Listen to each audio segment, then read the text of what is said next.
When did we start believing that to feel nothing is strength? There's a man sitting alone in his car after work. The engine is off, but the silence roars. He's staring at the steering wheel, trying to breathe through the weight in his chest. He doesn't cry, he can't. He's been taught that tears are a sign of weakness, that composure is victory.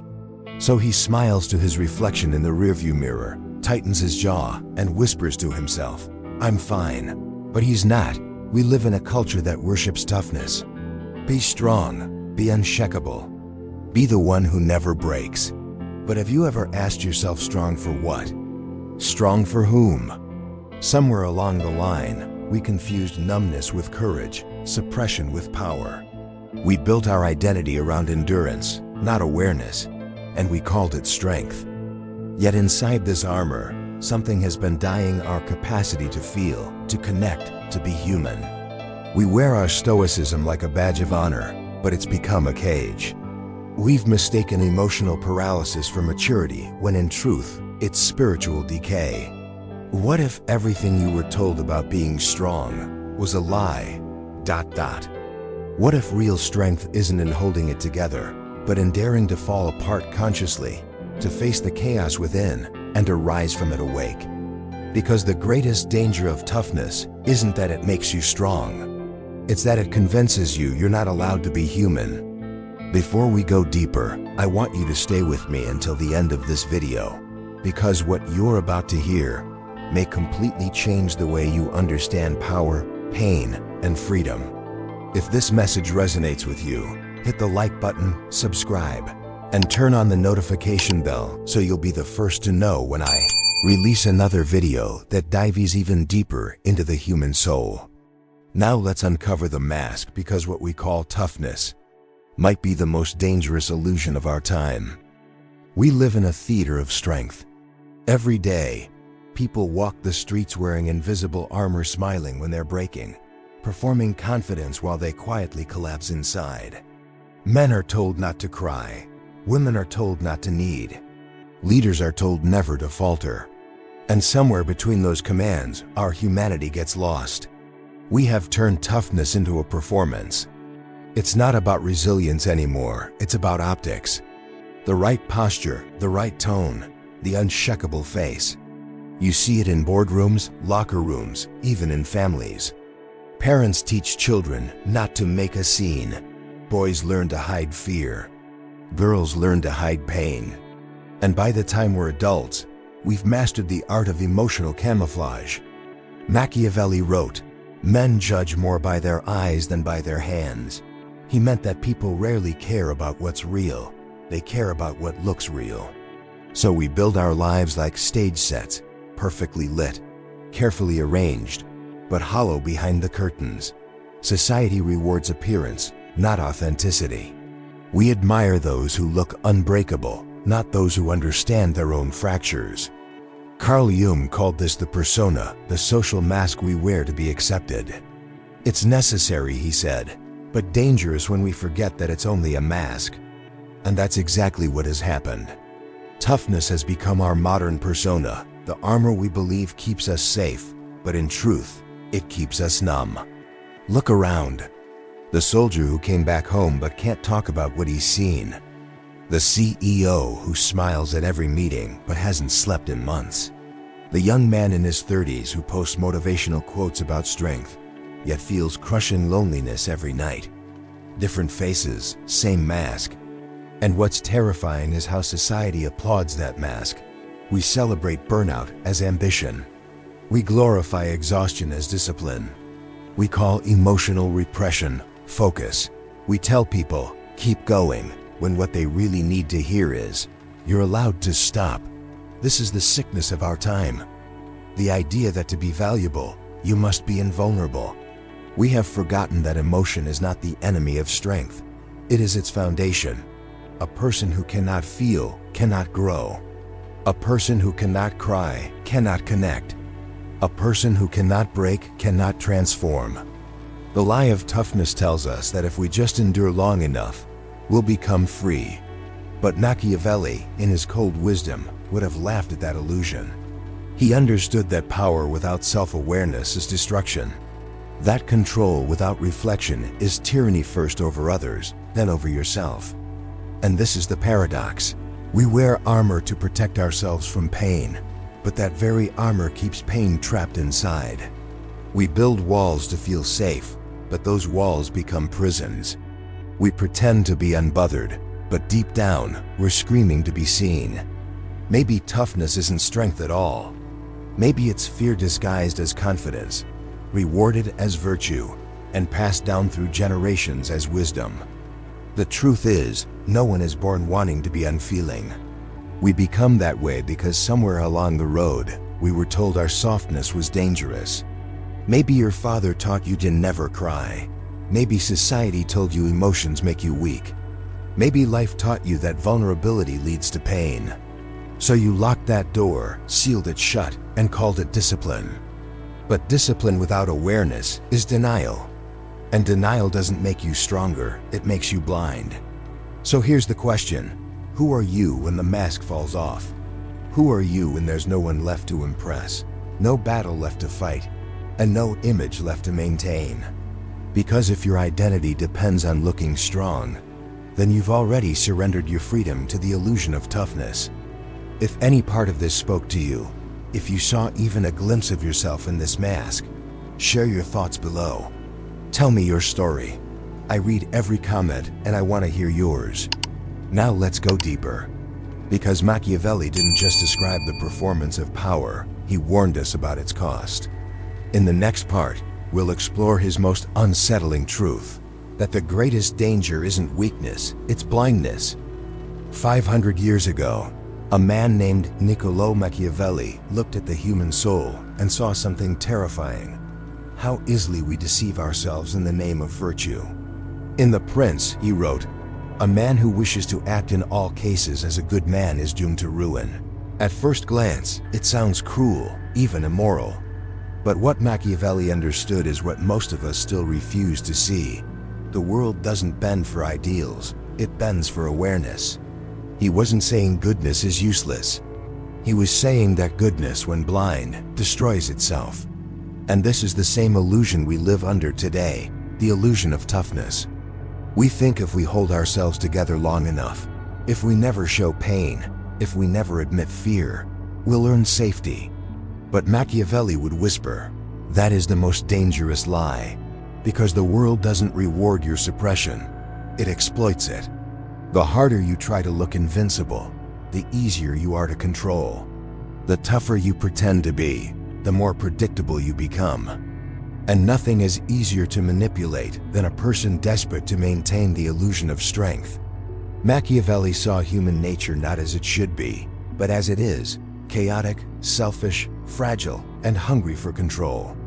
He understood that pretending to be noble while denying your darker impulses doesn't make you pure, it makes you powerless. Because the part of you that you refuse to see will always find a way to control you from the shadows. Carl Jung echoed this centuries later. He said, "Until you make the unconscious conscious, it will direct your life, and you will call it fate. What you repress doesn't disappear, it becomes your master." And that's what the modern cult of toughness has done. It's taught us to exile everything soft, emotional, uncertain, until our shadow becomes the puppeteer. Look at the world through this lens. Why do so many men break down in silence? Why do so many women feel the need to prove they're not fragile? Why do leaders destroy themselves behind closed doors? Because they've mistaken repression for power and blindness for control. The danger isn't weakness. The danger is blindness. Blindness to what truly drives you. Blindness to the fear behind your performance. Blindness to the pain behind your perfection. Machiavelli's true warning wasn't about politics, it was psychological. He was telling us that those who cannot face their inner chaos become victims of external chaos. He saw it in rulers who claimed to be virtuous yet lost their kingdoms because they couldn't adapt. We see it today in people who cling to an image of toughness so rigid that life itself breaks them. Strength without self-awareness turns into tyranny, a tyranny of the ego over the soul. You think you're in control, but in truth, you're ruled by what you refuse to feel. You believe you've conquered fear, but fear has simply learned to speak your language. And here's the paradox Machiavelli understood better than anyone. Your survival depends not on how strong you look, but on how honestly you see. The world, he wrote, belongs to those who can look at things as they are, not as they wish them to be. Carl Jung called this individuation, the process of integrating the light and the shadow, the mask and the truth. Machiavelli would have called it strategy. Jung called it wholeness, but both meant the same thing. Awareness is power. Because the one who knows himself cannot be ruled. He may fall, but he never collapses blindly. He may bleed, but he knows why. That's the kind of strength that cannot be faked, the kind Machiavelli hinted at, and Jung illuminated centuries later. Not the strength of denial, but the strength of understanding. Not the strength of perfection, but of consciousness. And maybe that's what you've been searching for all along. Not to become tougher, but to become real. Because when you finally see your own shadow, you stop fearing other people's. When you stop performing, you start living. And when you stop trying to look strong, you begin to feel free. If this part made you pause, if something in you resonated with Machiavelli's warning or Jung's truth, share it below. Tell me what you see in yourself when you stop pretending to be unbreakable. I read your stories, and I want to hear yours. In the next part, we'll move from the philosophical to the tangible. Because these aren't just ideas, they're visible everywhere, in war veterans, in burned-out executives, in the people we admire for their strength, but never notice how much they're bleeding inside. Now let's look at the real world, where the lie of toughness shows its true cost. Let's step out of theory for a moment and look around, because Machiavelli's warning isn't buried in old books. It's written on the faces of people walking among us every day. There's a veteran I once met in a quiet diner off the highway in Nevada. His hands shook slightly as he held his coffee, but his eyes were still sharp, the kind of eyes that have seen too much. He said, "People thank me for my service, but they don't really want to know what I saw." He told me he hasn't slept through a night in 12 years. He can't stand fireworks anymore. But what he struggles with most isn't what he remembers, it's pretending he's fine. "I can't tell anyone I'm scared," he said. "They'd think I'm weak." He's not weak, he's human. But the culture he returned to, the one that worships toughness, doesn't know what to do with a man who admits he's hurting, so he buries it. Every night, until silence becomes his battlefield. Then there's Emily, a 38-year-old executive in Los Angeles. On paper, she's unstoppable. Corner office, perfect skin, endless drive.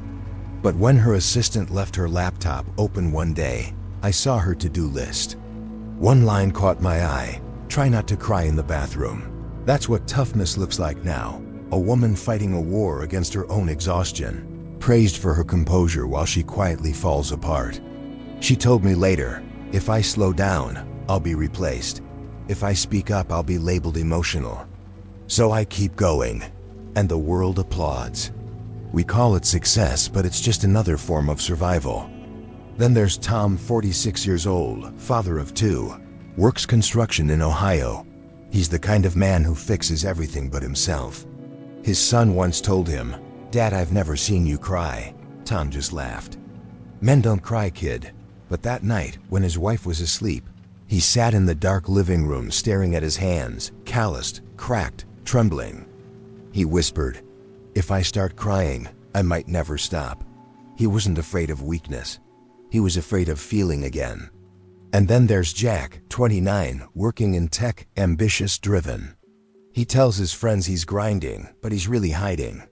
His apartment is full of unread self-help books and empty energy drink cans. He scrolls motivational videos at 2 a.m., whispering, "I'll get there." But he doesn't even know where there is. Every night, he feels that quiet panic, that sense that he's running on a treadmill that never stops. But he won't say it out loud because that would mean admitting the truth. He's scared. Different lives, same story. The worship of toughness has infected every corner of modern life. From soldiers to CEOs, fathers to dreamers, We've all been told that strength means silence, that composure equals control, and emotion equals failure. But look at what it's doing to us. We've built a culture where everyone's performing invincibility and no one's being real.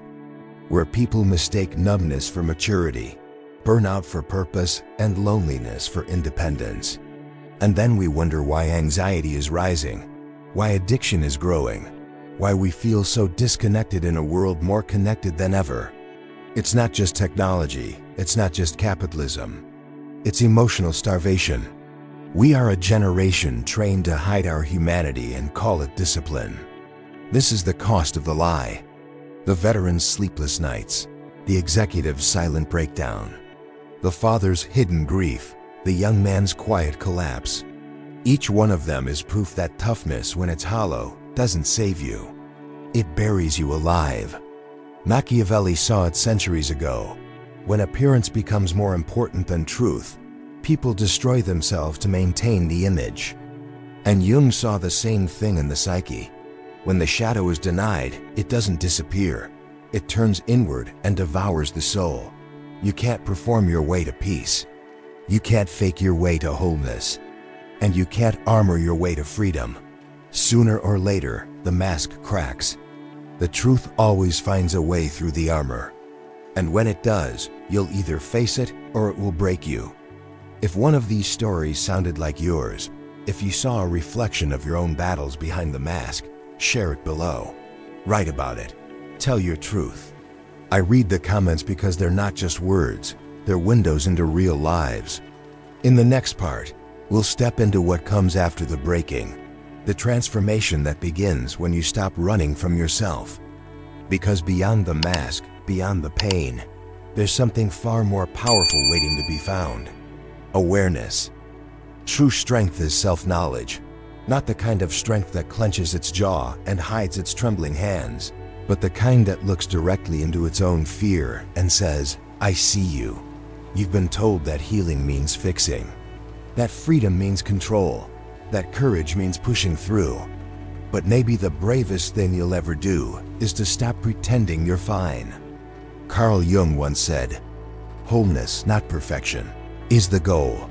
He meant that freedom doesn't come from polishing yourself. Until you shine, it comes from accepting every piece of who you are, even the ones you've been taught to hate. The world says, be unbreakable, but life whispers, be whole. And those two are not the same. Let me tell you about Marcus.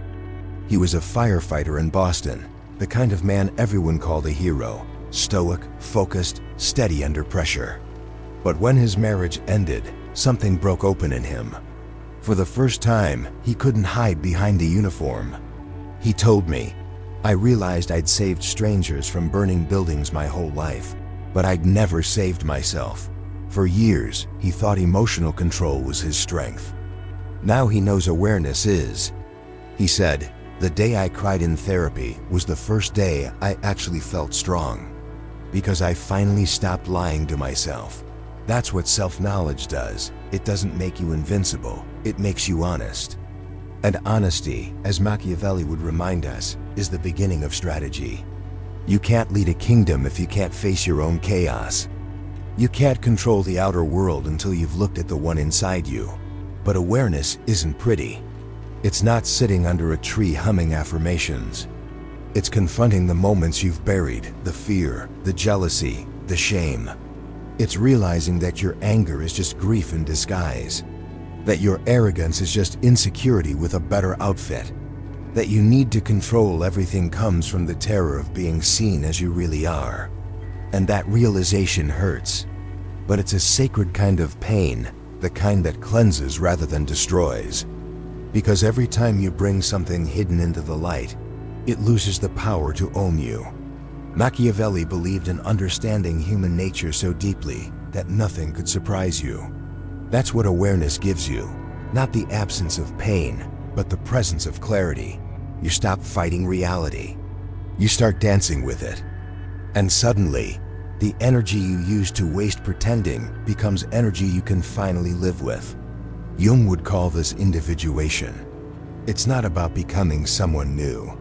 It's about remembering who you've always been beneath the mask. The goal isn't to stop feeling pain, it's to stop running from it.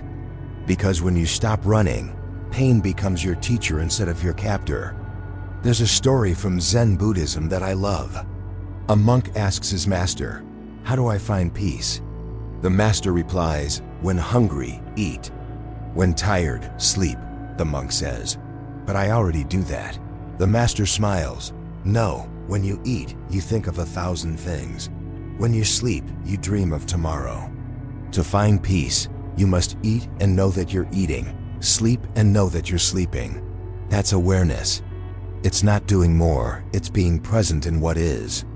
And in you realize you don't need to be tougher, you just need to be awake.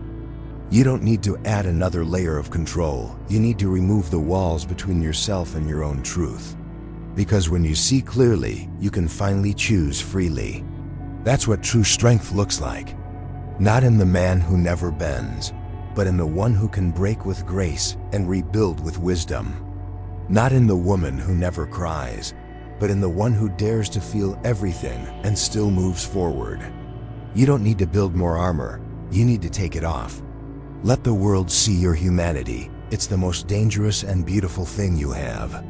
Because the moment you stop pretending to be invincible, life stops being a war and starts becoming a dance. If this part touched something in you, tell me about it. What moment in your life forced you to take off the armor? What did you see when you finally stopped running? Share it in the comments, I read them all. And in the final part, we'll bring everything together, Machiavelli, Jung, and your own story into one truth. That the greatest lie of toughness isn't that it asks you to be strong. It's that it asks you to stop being human. The lie of toughness isn't that it asks you to be strong. It's that it asks you to stop being human. It tells you that emotions are threats, that vulnerability is failure, that to survive you must harden. But look at what that's done to us. We've become emotionally dehydrated, starving for connection, terrified of stillness, addicted to performance. And here's the truth Machiavelli saw long before we did. When a man denies his humanity in the name of control, he becomes a slave to the very illusion he worships. Power without consciousness always turns inward. The tyrant you fear out there eventually lives in here, inside your mind, dictating what you can and cannot feel. Carl Jung understood this as well. He said, "You meet your destiny on the road you take to avoid it. Every mask we wear, every wall we build to protect ourselves from pain, eventually becomes the reason we suffer. You can't heal what you refuse to feel. You can't be free while pretending to be unbreakable. And you can't call it strength when it costs you your soul." So maybe it's time to redefine what strength truly means. Strength isn't the absence of emotion, it's the presence of awareness. It's being able to stand in the middle of your chaos and not flinch away from it. It's feeling everything, fear, grief, confusion, and staying conscious through it all. Because awareness is not weakness, it's the beginning of freedom. And freedom is not the absence of pain. It's the ability to walk through pain with your eyes open. Imagine what would happen if we all stopped performing. If men cried without shame. If women stopped apologizing for being intense, emotional, and powerful. If leaders could admit, I don't know. If parents told their kids, it's okay to hurt, and it's okay to heal. The world would change, not through force, but through truth. Because nothing is more revolutionary than a human being who refuses to live as a mask. Machiavelli warned rulers to see things as they are, not as they wish them to be. That is the essence of awakening, to see reality clearly, inside and out. Not through the lens of strength or weakness, success or failure, but through consciousness. When you become aware, you stop being a pawn in the game. You stop seeking validation from the crowd. You stop fighting shadows and start facing light. That's when real power begins, not the power to dominate, but the power to understand. Not the power to conquer others, but to rule yourself. Because in the end, the greatest act of strength isn't to stand tall. It's to kneel before your own truth and not turn away. Your softness isn't your weakness. It's your proof that you're still alive. So take a breath, take off the armor, and let the world see you. Not the performance, not the mask, but you. Because the moment you dare to be real, you stop surviving and start living. That is the freedom Machiavelli tried to warn us toward. That is the awakening Jung devoted his life to explaining. And that is the revolution that begins the moment you stop pretending to be strong and start choosing to be aware. If this message reached something inside you, if it made you pause, breathe, or remember who you are beneath the armor, share it below. What part of this truth hit you the hardest? What moment made you realize that your strength has never been the problem, only the illusion of it? I read your comments, every one of them. Your stories matter. And if you found meaning here, like this video, subscribe, and turn on the notification bell so you don't miss the next one. Because every week we go deeper, not just to think, but to awaken. Stay conscious, stay human, and I'll see you in the next video.